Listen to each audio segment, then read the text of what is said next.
Imagine um homem que mata sem deixar pistas, que escreve cartas para a polícia, que envia códigos impossíveis de decifrar, que ri enquanto o país inteiro tenta descobrir quem ele é. Agora imagine algo ainda mais assustador. Esse homem nunca foi identificado, nunca foi preso, nunca foi julgado e pode ter morrido levando seu segredo para o túmulo. Durante mais de 50 anos, investigadores, criptógrafos, agentes do FBI e milhões de curiosos tentaram responder uma única pergunta: quem foi o assassino do Zodíaco?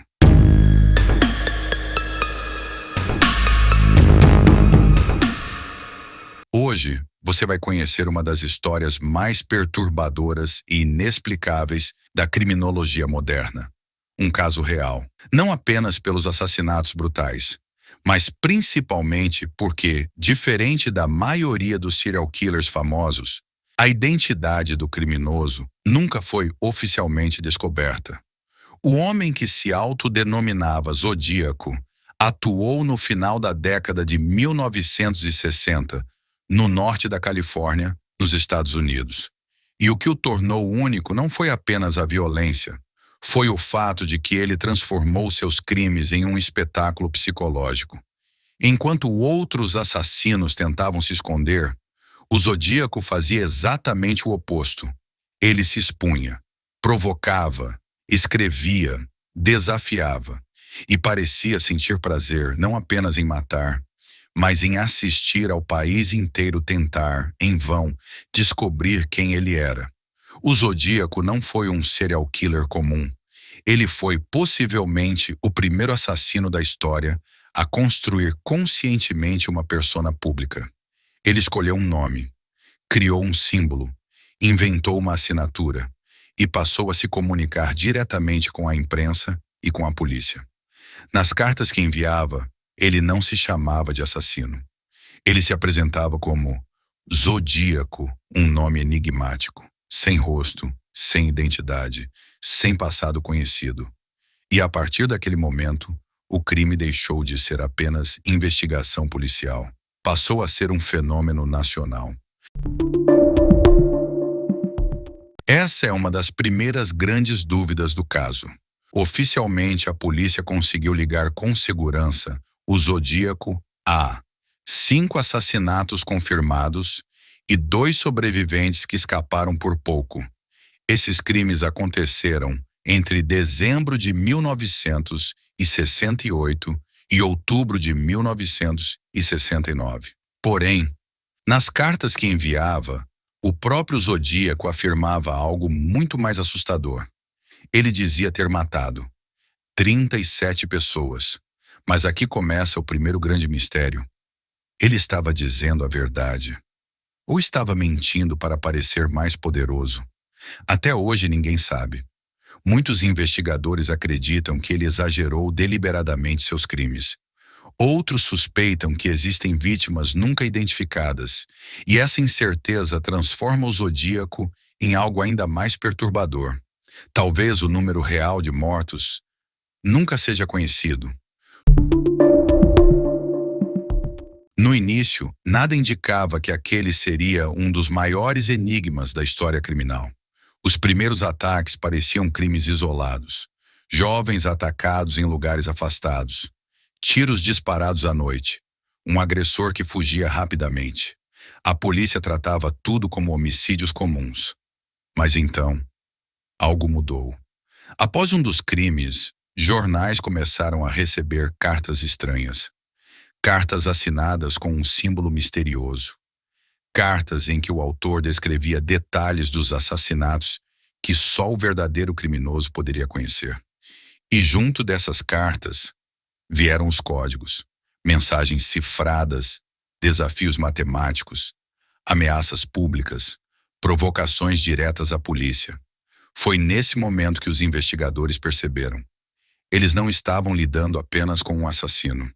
Eles estavam lidando com alguém que queria transformar o crime em um jogo. O Zodíaco não queria apenas escapar. Ele queria provar que era mais inteligente. Nas cartas, ele zombava dos investigadores, criticava os jornais, ameaçava matar de novo se não fosse publicado, exigia atenção. Em uma das mensagens, ele escreveu que estava coletando escravos para a vida após a morte. Em outra, afirmou que a polícia jamais conseguiria pegá-lo. E por décadas, ele esteve certo. Para entender verdadeiramente o caso do assassino do Zodíaco, não basta conhecer os crimes. É preciso entender o mundo em que ele surgiu. Porque o Zodíaco não apareceu por acaso. Ele nasceu em um dos períodos mais instáveis, violentos e paranoicos da história dos Estados Unidos. Um momento em que a sociedade inteira já vivia com medo, antes mesmo do primeiro tiro ser disparado. O final da década de 1960 foi um dos momentos mais sombrios da história americana. O país estava em colapso emocional. A guerra do Vietnã se arrastava há anos. Todos os dias, a televisão mostrava soldados mortos, corpos sendo retirados da selva, jovens enviados à força para morrer em um conflito distante. Milhares de famílias viviam com medo de receber uma carta do governo informando que seu filho havia sido morto. Ao mesmo tempo, as ruas estavam em chamas. Protestos contra a guerra tomavam universidades. Confrontos violentos entre estudantes e policiais se tornavam rotina. Movimentos pelos direitos civis enfrentavam repressão brutal. E, em menos de 5 anos, 3 figuras centrais do país haviam sido assassinadas. John F. Kennedy, em 1963. Martin Luther King Jr., em abril de 1968. Robert Kennedy, em junho de 1968. A sensação era clara. Ninguém estava seguro. Nem políticos, nem líderes, nem cidadãos comuns. Os Estados Unidos viviam um estado permanente de ansiedade coletiva.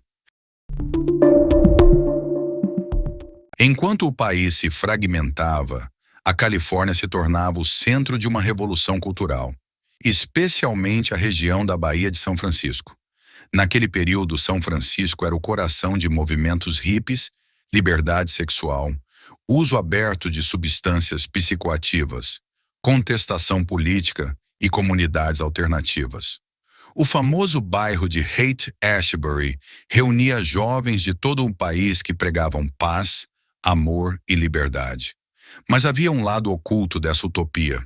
A explosão populacional criou crescimento rápido e desordenado. Bairros mal iluminados, estradas isoladas e policiamento insuficiente. E um fenômeno muito comum na época, os chamados Lovers Lanes. Locais afastados, estradas desertas e áreas rurais onde casais iam à noite para namorar dentro do carro. Esses lugares se tornariam, sem que ninguém soubesse ainda, os palcos perfeitos para um assassino invisível. Aqui está um dos pontos mais importantes de todo o caso. Em 1968, a investigação criminal era extremamente limitada. Não existia sistema integrado entre delegacias, computadores conectando informações e reconhecimento facial. Cada cidade tinha sua própria polícia. Cada departamento trabalhava isoladamente. E pior, o Zodíaco cometeu crimes em várias jurisdições diferentes. Vallejo, Benícia, Napa County e São Francisco. 4 regiões, 4 polícias diferentes. 4 sistemas que quase não se comunicavam. Isso criou um caos investigativo. Pistas se perdiam, relatórios não eram compartilhados, suspeitos não eram cruzados. Durante meses, nem mesmo havia certeza de que todos os crimes eram do mesmo autor. Hoje, um fio de cabelo pode resolver um assassinato.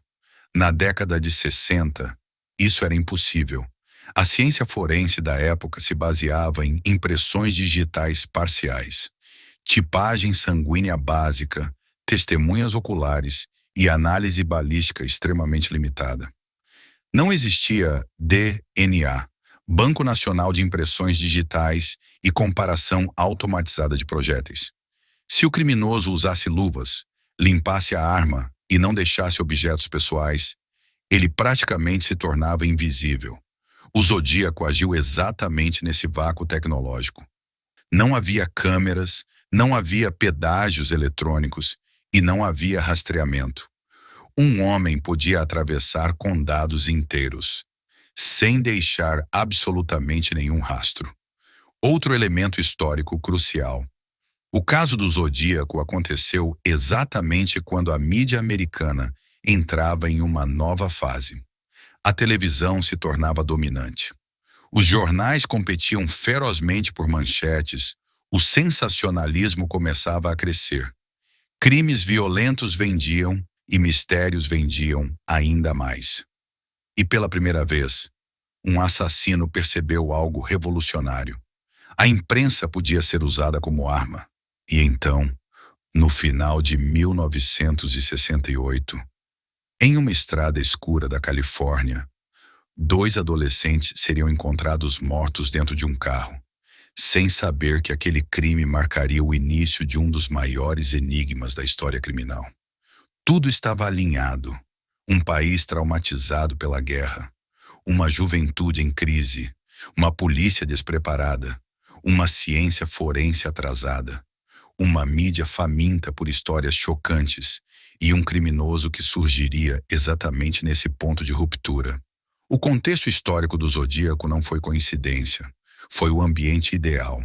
O único momento possível em que um assassino poderia matar, provocar, escrever, desafiar e desaparecer sem jamais ser descoberto.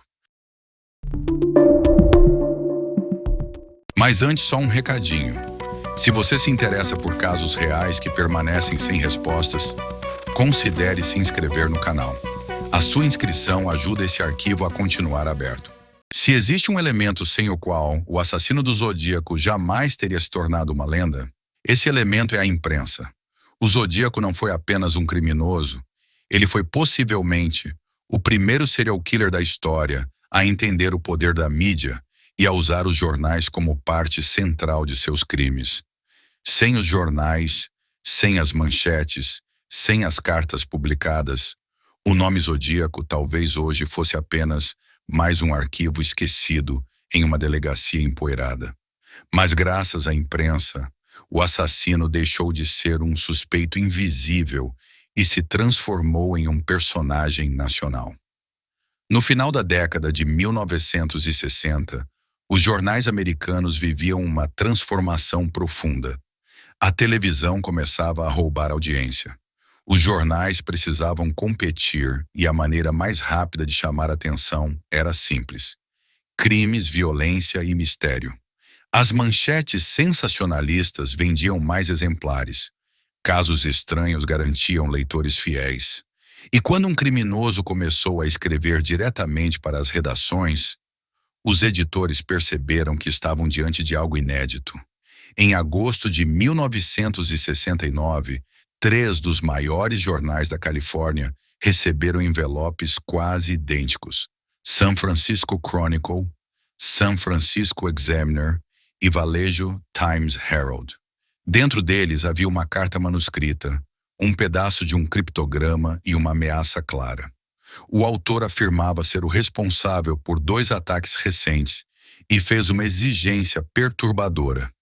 Se os jornais não publicassem os códigos na primeira página, ele mataria novamente. Os editores enfrentaram um dilema moral gigantesco. Publicar significava ajudar um criminoso. Não publicar significava correr o risco de que mais pessoas morressem. Depois de consultar a polícia, eles publicaram. E naquele momento, sem perceber, a imprensa havia criado um monstro midiático. Até então, ninguém usava esse nome, mas dias depois, uma nova carta chegou. E nela, o autor assinou pela primeira vez: Zodíaco. Junto da assinatura, havia um símbolo, um círculo com uma cruz no centro. Simples, estranho e inesquecível. A partir daquele instante, o assassino não era mais um desconhecido. Ele tinha um nome, um símbolo e uma identidade pública. E os jornais passaram a se referir a ele exatamente como o assassino do Zodíaco. Rapidamente, Um padrão se estabeleceu. Sempre que um crime acontecia, uma carta surgia. Sempre que uma carta surgia, os jornais publicavam. Sempre que os jornais publicavam, o medo se espalhava. E quanto maior o medo, maior a fama do Zodíaco. As manchetes estampavam frases como: serial killer desafia a polícia, assassino envia novos códigos, o rosto do criminoso era desconhecido. Mas seu nome se tornava famoso em todo o país. Famílias começaram a trancar portas mais cedo. Casais pararam de frequentar estradas isoladas. A polícia recebia centenas de denúncias falsas por semana. O Zodíaco havia conseguido algo raríssimo. Ele aterrorizava milhões, sem precisar estar presente. As cartas revelavam algo muito claro sobre a mente do assassino. Ele precisava de reconhecimento. Nas mensagens, ele reclamava quando seus textos não eram publicados na íntegra. Criticava quando os jornais erravam detalhes. Ele exigia destaque. Em uma carta, ele escreveu: espero que vocês estejam se divertindo tentando me pegar. Em outra, eu gosto de matar pessoas porque é muito divertido. Mas mais do que matar, ele parecia gostar de algo ainda mais: ser famoso, ser lido, ser comentado, ser temido. O crime era apenas o meio. A fama era o verdadeiro objetivo. Com o passar dos meses, alguns jornalistas começaram a perceber o problema. Cada carta publicada parecia incentivar o assassino. Cada manchete parecia alimentá-lo. Alguns editores tentaram reduzir a cobertura. Outros se recusaram a publicar certas mensagens. Mas já era tarde. O nome Zodíaco já fazia parte da cultura popular e o próprio assassino parecia cada vez mais dependente da atenção. Quando uma de suas cartas não recebeu destaque, ele respondeu furioso em uma mensagem seguinte: a imprensa havia perdido o controle da narrativa e o Zodíaco havia se tornado um personagem criado em parte pelos próprios jornais. Antes do Zodíaco, assassinos eram caçados em silêncio. Depois do Zodíaco, eles começaram a buscar holofotes. O serial killer como espetáculo. O criminoso que mata e depois escreve, provoca, assina e desafia. Constrói uma identidade pública, um modelo que décadas depois seria repetido por outros assassinos famosos. Talvez a maior ironia de todo o caso seja esta: a imprensa ajudou a polícia a divulgar pistas, mas ao mesmo tempo ajudou o assassino a se eternizar. O perfil psicológico do Zodíaco não pode ser analisado com os olhos de hoje. Ele surgiu em uma época em que a criminologia moderna ainda estava nascendo, em que o termo serial killer praticamente não existia. No final da década de 1960, o estudo do comportamento criminoso era extremamente primitivo. Os conceitos de psicopatia, narcisismo patológico, transtorno de personalidade antissocial, assassinos organizados e desorganizados ainda estavam sendo desenvolvidos. A maioria dos investigadores acreditavam em ideias simples, que o assassino era um louco, um pervertido, alguém facilmente identificável. Mas o Zodíaco não se encaixava em nenhum desses rótulos. Ele não era impulsivo, não era desorganizado, não deixava rastros claros e, mais assustador ainda, ele parecia perfeitamente funcional. Tudo indica que o Zodíaco levava uma vida aparentemente normal. Criminólogos modernos acreditam que ele provavelmente tinha emprego estável, sabia se comunicar bem, circulava livremente pela sociedade e não levantava suspeitas. Nada nos crimes sugere alguém em surto constante. Muito pelo contrário. Cada ataque parecia planejado, cada fuga parecia calculada, cada carta parecia cuidadosamente construída. O Zodíaco não era um monstro visível. Ele era alguém comum, alguém que você poderia cruzar na rua sem jamais imaginar quem ele realmente era. Um dos traços psicológicos mais claros do Zodíaco, um narcisismo patológico. Ele se via como superior. Para ele, Os assassinatos não eram o centro. Eles eram apenas provas de poder. Outro traço evidente. O Zodíaco era obcecado por controle. Ele controlava. Quando matar, onde matar, quando escrever, o que revelar e o que esconder. Criminólogos modernos descrevem isso como sadismo intelectual.